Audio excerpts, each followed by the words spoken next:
Hi everyone, Marty Runick again at Top Gun PDR Training, and today I wanted to talk to you about a new Leverage Easy tool. It looks like the other one, except that it has, as you can see, a very sharp point. And it's on either side, so it's right hand or left hand. You don't have to buy two tools to do the right and left hand, guys. This tool does it all.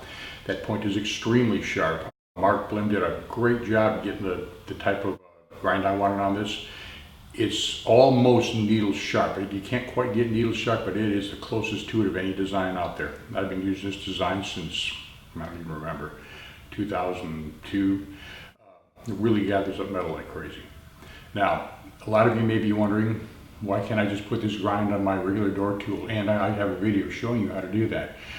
The problem with doing this on a regular door tool, guys, is straight shaft and you got no bump there. As you push, the harder you push, especially when you're going deep down a door or toward the edge of a door, what's going to happen is your leverage is going to start climbing up that shaft, and your tool control is going to be saddling. It's not going to be what it should be, guys. And when you're doing sharp rock chip dents, BB gun dents, you don't have to have consistent leverage, but it really does help. It'll reduce your time with the dent by quite a bit because you're not making so many inaccurate pushes. All right, so when you take the pressure off and move the tool tip, you don't have to worry about that leverage climbing back, and you think you moved a little bit, but you really didn't. You know the feeling. You don't really get that with this tool because your leverage is always right there. So the big thing about this, guys, not just that it's sharp.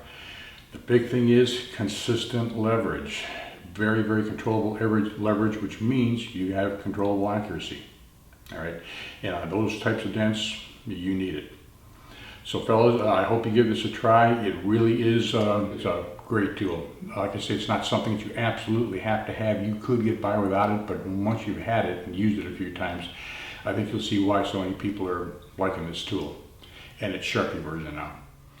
Okay, well, those of you who are watching my videos, you know that I'm pretty picky about my tools, especially my Sharpies. This tool right here is very consistent. Jerry and Mark Blim just do a fantastic job. In fact, I couldn't do this tool any better. And I am picky about my Sharpies, and this comes out of the box, ready to use, just beautiful. Well done, Jerry and Mark Blim. Do keep up good work, and we'll see you in the next video, guys.